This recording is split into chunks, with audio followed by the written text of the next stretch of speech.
Okay. We're good? Okay, so last week we ended with Shemot, which is also called Exodus 33:18. My translation was, and he, speaking of Moshe, of course, and he said, show me your glory, please. Hopefully you remember all that. So today we begin with verse 19. In literal English, it would be, and he said, I will make pass over all goodness me upon faces you. So that was God talking. And call out me in name, he says his name Yahweh, to faces you, and have grace me, that I will be gracious, and have mercy me, that I will be merciful. All right. So va yomer is our first word, which translates to and he said. So it's to say, the primary signification, of course, is to bear forth, hence to bring to light. It is to shed the light on the subject. And then it says ani. So if you know that God is speaking, it says, and he said, I. So the I is actually putting God to the who the and he said was. Then it says vir, which is I will make Passover. So, because in Hebrew, the very first letter of the Hebrew alphabet, when that letter is added to the front of a word, added to, there's a lot of words that start with the aleph. But when aleph is added to a word, it makes it I will. It's future and it is, I guess, possessive, or it's missive. Y'all get it? Anyway, it's me, myself, and I. I will make Passovers. From the root to pass over, to cross the stream. Also to go away, to depart, to die, but not really the way we're using it here. It's of the wind passing over something, water passing over something, people passing over something. You get the idea. Coal, it's all of it. And then it says to thee. So it's from the word tov, and then you add the E sound at the end, and that becomes goodness me, or as we would say in English, my goodness. He's going to let all of his goodness pass over. Goodness, that which is best, all his best parts are going to pass. It says upon, which all the word is all in Hebrew, so it's on or upon or above.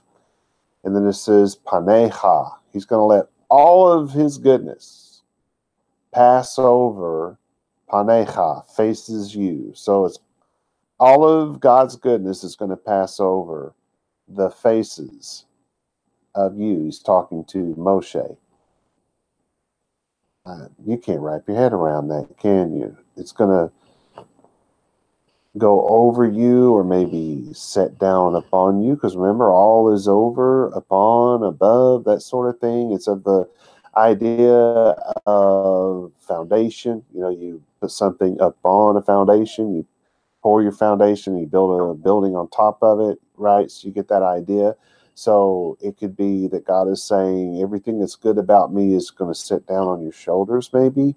You should get that idea. And then it says vekarati, and call out me. So we would say, I will call out, is to cry out, to call out. It's used of beasts and animals. It's outcry, it's weeping. It's used absolutely of any kind of cry, even when not articulate. You ever been dreaming and had that groaning thing happen? You know, it's like you're crying out, but you're not saying any words. That's what they're talking about. And I guess there's times when you have that in real life. The only time I ever experienced it was something that was emotionally painful. You know, I had that experience. Maybe you have too. Then it says Beshem. So he's going to cry out. He's going to maybe proclaim, maybe is a word we could use here. But this is basically an outcry. And it says Beshem, in the name. Now we say name, but it's really authority. I'm going to cry out in the authority. So all of the goodness of God is crying out in the authority of God, which, as most of you know, is the goodness of God. Get an idea what it is yet? This is God's name, Yahweh, and then it says Lefanecha, to faces you. And so he said this a second time. He's going to do all of this. His goodness, his authority is going to be to your face. It's going to be in your presence. It's going to be upon you, perhaps. All of these things. Vechanoti, and gracious me. And we would say, and the translations usually say, I will be gracious. But the word doesn't really support that. It's and I am gracious would be more correctly thought of here. It's to be inclined towards, hence to be favorably inclined, to favor someone, to be gracious to pity someone is to be gracious. But it's also the idea to feel desire to somebody or for somebody is graciousness in Hebrew. To give somebody something graciously, which is really the idea here. He's going to get all of that goodness is going to pass before him, or maybe it's going to pass before his faces, but it's on his faces. So it's like all of God's goodness is going to set down on this man. And then all of his authority is coming down on this man. And this is what we would say is showing the graciousness of God. This is et, which is just a pointer. Asher, which we translate as that or which, T-H-A-T, or the word W-H, depends on the sentence. Ahom, I will be gracious. So he's saying that my graciousness, I will be gracious, if you will. It's the same word. Then it says, Ve'richamti, and merciful, me. And my mercy, it's to love. The primary idea appears to be in cherishing something and in gentle emotion of the mind. This is what mercy is. And this is et, which is a pointer. Then it says asher, we translate as which or that. Then it's arachem, and I will be merciful. That's to love, the cherishing, the soothing. So our translation becomes, and he said, I will cause all my goodness to pass before you, because it's really being used idiomatic. The word all, but upon the face, or faces, because it's plural, because he's alive. So it's before you. It's going to pass right in front of your face. And I will call out by the authority of Yahweh before you. You're going to hear him cry out before you. And I will be gracious. We always translate this, to whom I will be gracious. And I will be merciful to whom I will be merciful. Which probably I should have translated this, and my graciousness I will be gracious, and my mercy I will be merciful. But we assume that it's saying to whom. Anyway, nobody really said anything about that. There is precedence for saying to whom, because there's some stuff that was written in the first century by Jewish rabbim that when they translated it into another language, they did say to whom.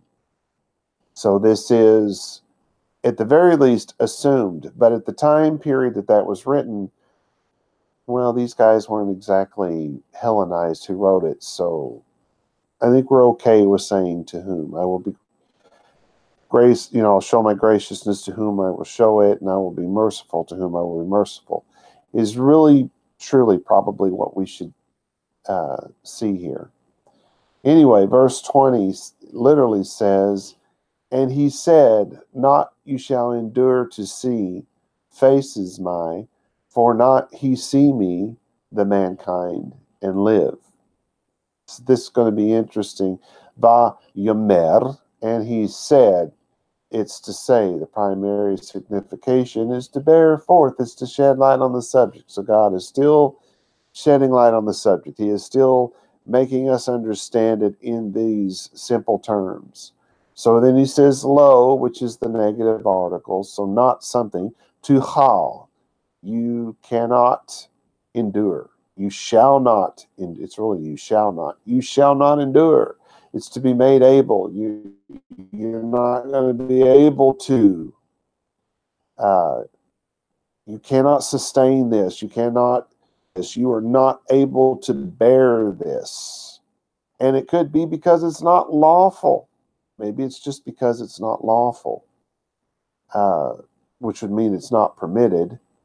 But it's also of the idea of having the power and the ability, So you either don't have the ability physically, or it's unlawful, which, of course, if you don't have the physical ability to endure this, then by God's law, it will be unlawful. So, for instance, jumping out of an airplane at 15,000 feet, your body cannot endure the landing, right? So by God's law, you're not allowed to jump out of a plane from 15,000 feet without a parachute. I'm just saying. So it's kind of that same idea there.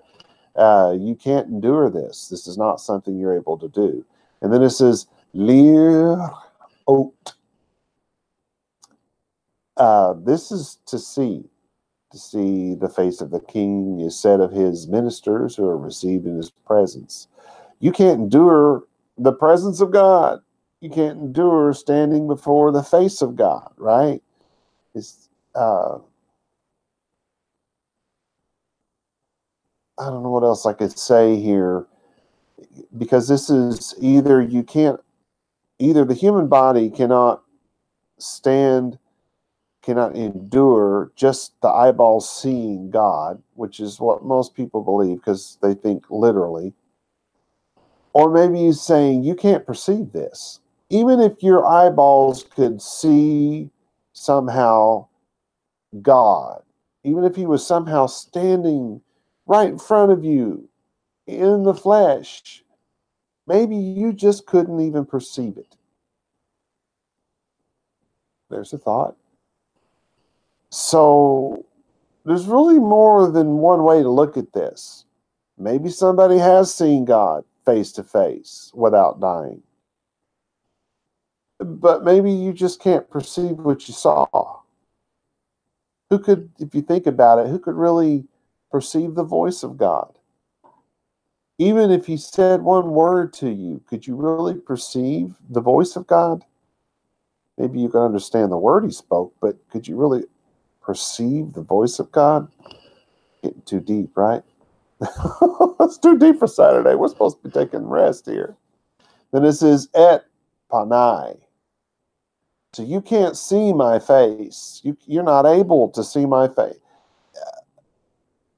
You physically do not have the ability to see my face, to perceive my face. Even if you were looking at it, you couldn't perceive it. It's from the root pana.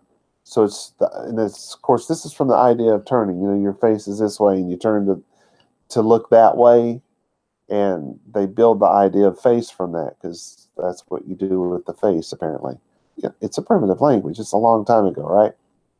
Then it says ki, which means if, for, or because, right?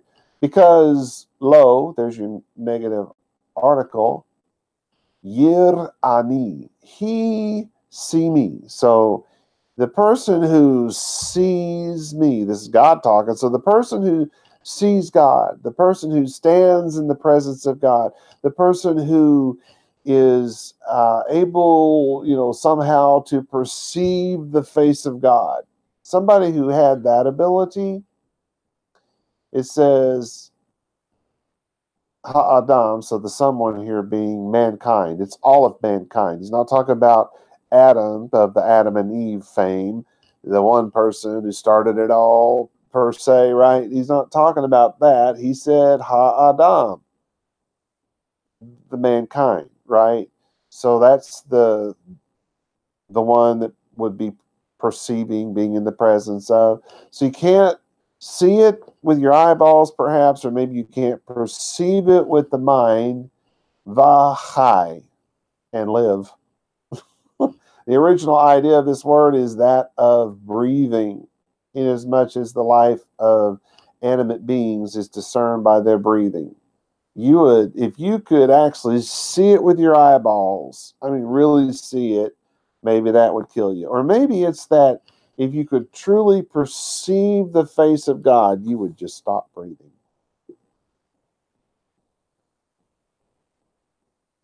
This word is in PL. It's to cause to live, to make alive, to give life to someone. So it's of the idea of by perceiving or seeing the face of God, that would cause you, in this case, to stop breathing, to stop living. Because if you don't breathe, you die, right? That's where the idea of death comes from. So the translation is quite literally, and he said, you cannot endure the sight of my presence. My faces, my presence. For mankind cannot perceive me and live. I've said this before, and it was meant to be funny when I said it the first time, and it was taken kind of crudely, I suppose, but I said, you know, if you actually laid your eyes on God, we believe that you would die. But let's say you ask God certain questions. There are some questions that I think that mankind cannot comprehend. And if God gave us the answer, it'd be, I think our brains would just melt out through our ears. Maybe that's gross. But I think there are just some things that we cannot endure as human beings. Some answers to some questions that we simply cannot understand. There are limitations to who we are and what we can do. And if you don't believe in that, jump out of an airplane at 15,000 feet without a parachute, you know? I mean, I heard of a guy that jumped out of an airplane once and survived. And he fell and he landed absolutely sideways in the mud. And he went down. It was like a swampy type place. And he went down 2 or 3 feet before the mud stopped him. And he actually survived that fall. But I don't think it was from 15,000 feet. It's still a long way up, though. But the idea basically being here, that hyperbolic, generally speaking, you're not going to survive it. Kasula wrote, I will be gracious to whom I will be gracious, and show compassion to whom I show compassion. Means that you cannot see my face as you see that of your fellow man, nor know the working of my attributes in the same way as you're able to know the reactions of human qualities of character. For man shall not see me and live, because to perceive the face of my glory is beyond the power of man's comprehension throughout the days of his life upon earth. Which I'd have to agree with, because obviously at some point we're going to be able to do that, right? In other words, man can see the physical image of God and live. He just cannot comprehend what he saw and live.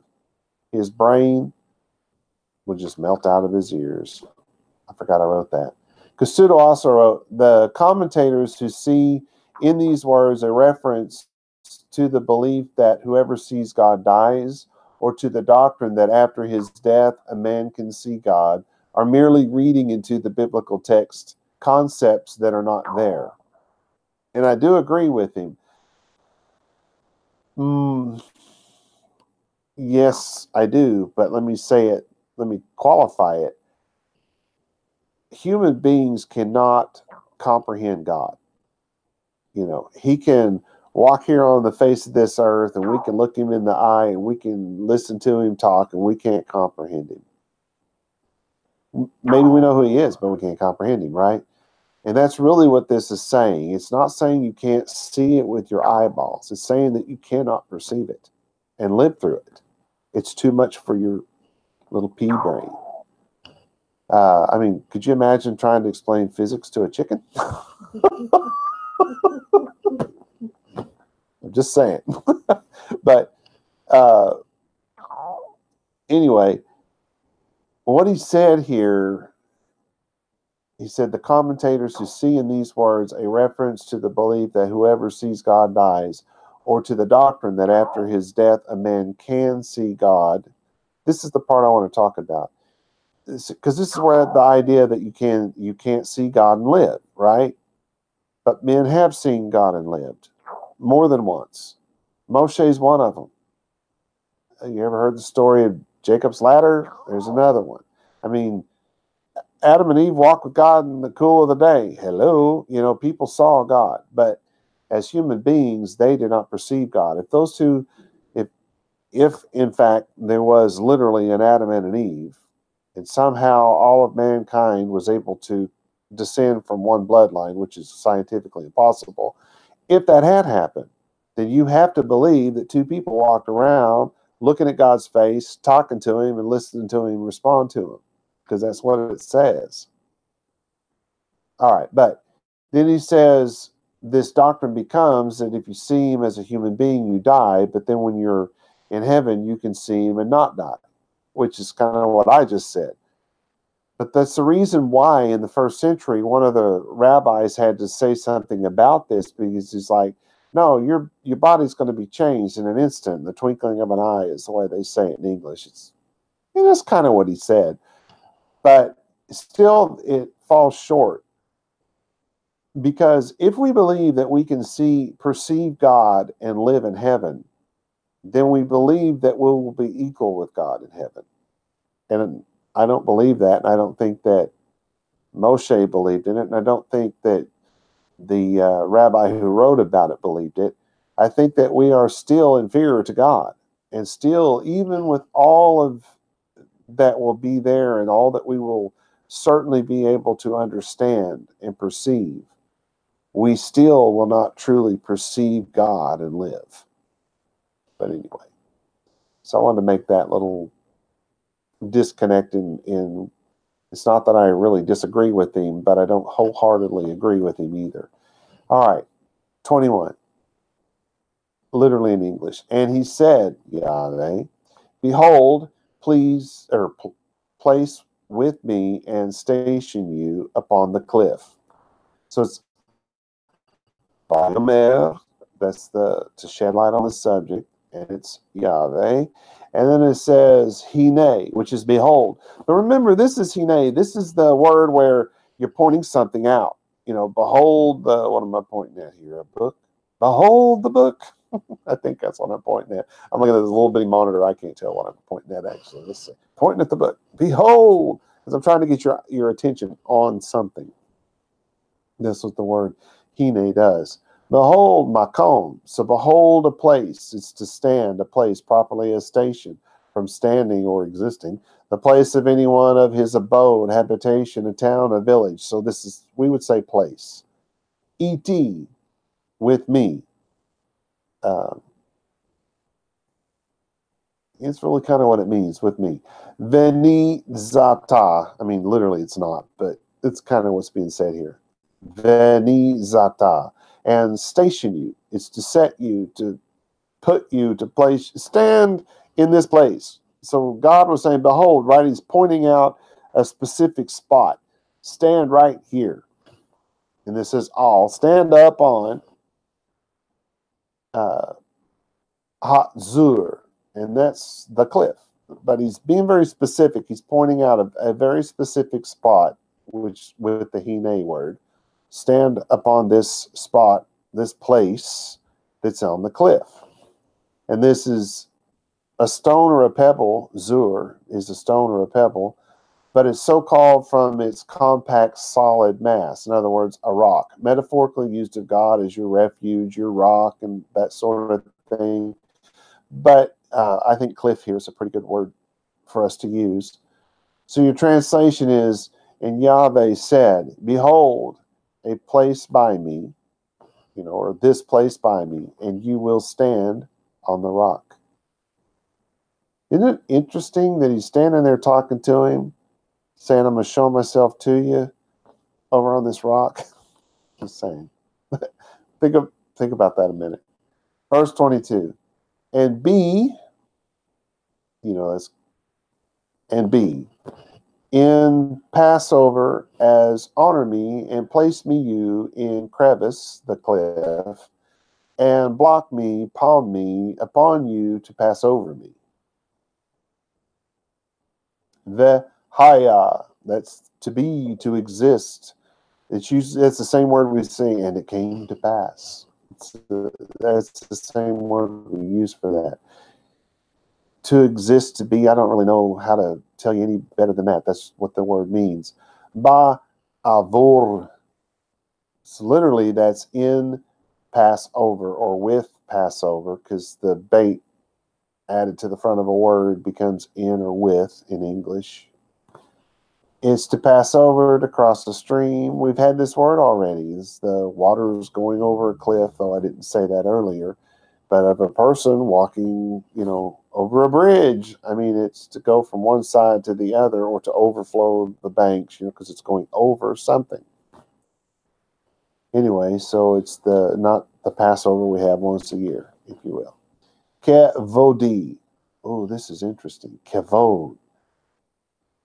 The translation here is literally as honor me. The word is kavod. It's heavy. It's a heaviness. It's always used figuratively of honor and the glory. It's used of men. It's used of the majesty, the glory, the splendor, of heroic men. That's the way they used to talk about it back in the 1800s and before. We don't really do that since then. Kind of lost that in the 1900s. But they used to talk about the majesty of a king and the majesty of a queen. And now they say your majesty, and it doesn't really mean anything. But they were talking about the height of the position and the weight of that position on the shoulders of a person. Because if you're, the king or the queen of a large group of people, you're technically responsible for all of those people. And that's a heaviness. That's an honor. It should be. It should not be a birthright. This should be an honor that has been placed on you. And with that comes this heaviness, this intensity, this seriousness. But also used of the kings and the queens because they wore such, fancy clothing, and they sat on a fancy throne, and they had the gold on their head, so there was a lot of splendor and riches and that sort of thing. But the idea is more about the heaviness and the weightiness of something really serious. So he says, as my honor, vesanticha, and place me, that to put, to place, to set, he told you to stand in that place.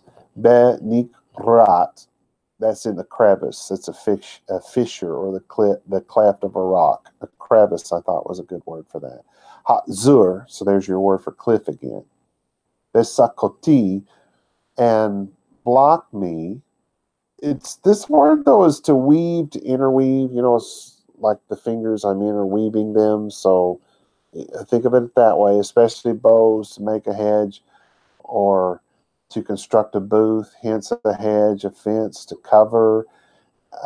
And they use that of the word for booths and hedges. Let's see, Sukkot. Anybody hearing it? Vesakoti. Anyway, hopefully you're getting an idea here. It's a covering, right? Oops, somebody just fainted. They got it. Just kidding. Chapi, chaf, the palm. Now, I was telling somebody about this the other day. This is kuf, chaf, chuf. They use that of a lot of things because it's the cupping. It's a curved, hollow place, right? So a cup that you drink out of, they use this word for. You could even use it of a kippah that you put on your head if you turn it over. It's kuf. They use it of the wings of a bird because they're cupped. That cupped is what gives them the ability to achieve flight because they get the updraft under, in the cupped area of their wing. Same way with an airplane. That's where we got the idea, was from a bird. But anyway, it's the hollowed out parts. So it's used of a lot of things, but in this case, we're talking about the palm of the hand. And then it says, alecha, upon you. So God's going to take his hand and he's going to do this. Don't look. Well, you might be getting it then.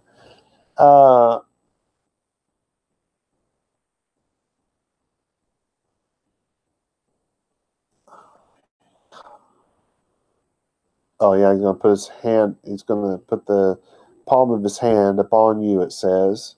Aleja. This is odd, which we use as, I don't know what it says too. It should be say, you should say till. Until passing. So I'm going to put the palm of my hand over you until, till, or maybe while, while I pass over. Because it's pass over me. So while I pass over you, because he says this goodness is going to pass upon him, weight down on him and all this kind of stuff. We're going to go before his presence and before his face. But while he's doing it, he's going to be holding his palm over him while he does this. So the translation, and it will come to pass, as my honor passes, I will place you in the crevice of a rock, and I will cover over you with my palm until I have passed. In the crevice of a rock, of those words, many translators believe that the word cave is a better translation here. But the phrase, in the cave of a rock, is a little too clunky for my taste. I'm just saying, Anyway, verse 23. Literally, and make depart me, palm me, and see you, rear my, and faces me, not he see they. Va hasi roti, and make depart me. So it's to turn aside, to go away, to depart. It's what you would think. He's going to make depart. Et, which is a pointer, kapi. Remember? The palm of his hand. I'm going to make that go away. I'm going to bring it away. I'm going to take it away, right? I'm going to take away my hand, the palm of my hand. Ve ra'iti. And when I do, you're going to see. You're going to ra'ah. You're going to see the face of a king. We're back to that same word we had earlier. It's to either see with the eyeballs or maybe even to perceive with the mind. Maybe he's actually going to be able to perceive something here. You never know. I mean, we'll have to look at the other words. But it's either to see it with his eyeballs or to perceive it, or maybe a little of both. Then it says, et ahorai. My rear. My wife said, I knew that was coming. The hinder part. And there was a comma between rear and end.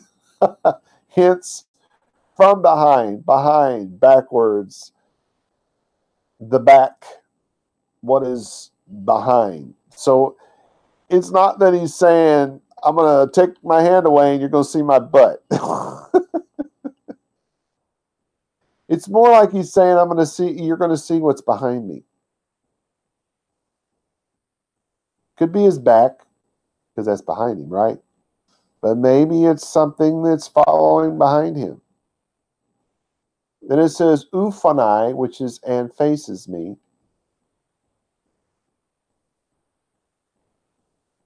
Lo, it says, not, ra'u.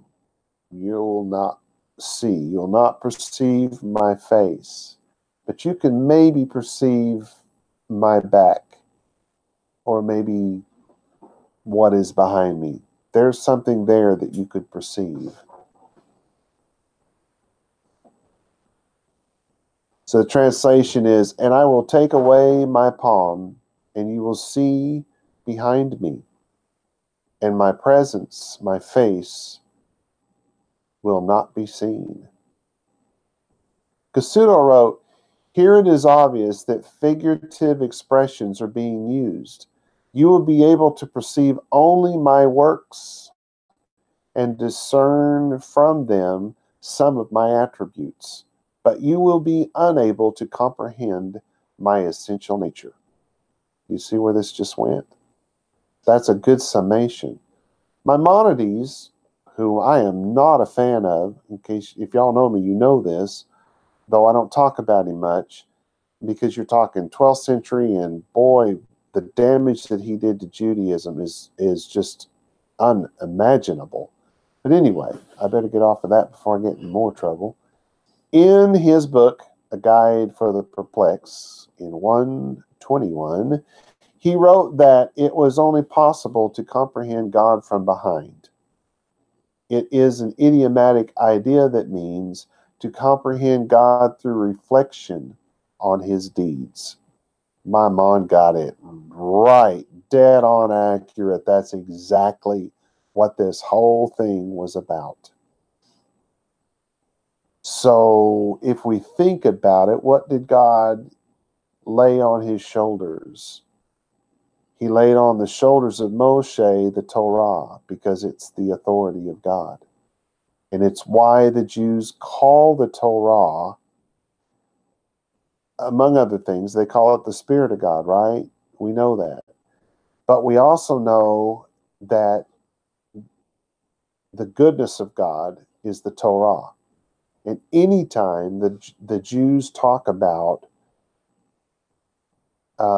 there is none good but one, a Jew wrote that once.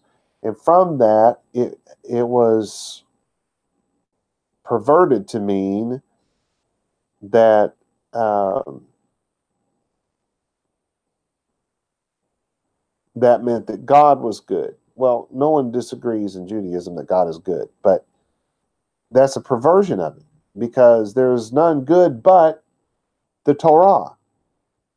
That's the goodness that fell down, that we're able to comprehend when we learn it, when we reflect on it, and are then able to perceive God. In that, God, learning the Torah, comprehending the Torah, thinking about it, finally understanding it, then we have seen the back of God. This concludes our journey through chapter 33. Shalom, be shalom, y'all.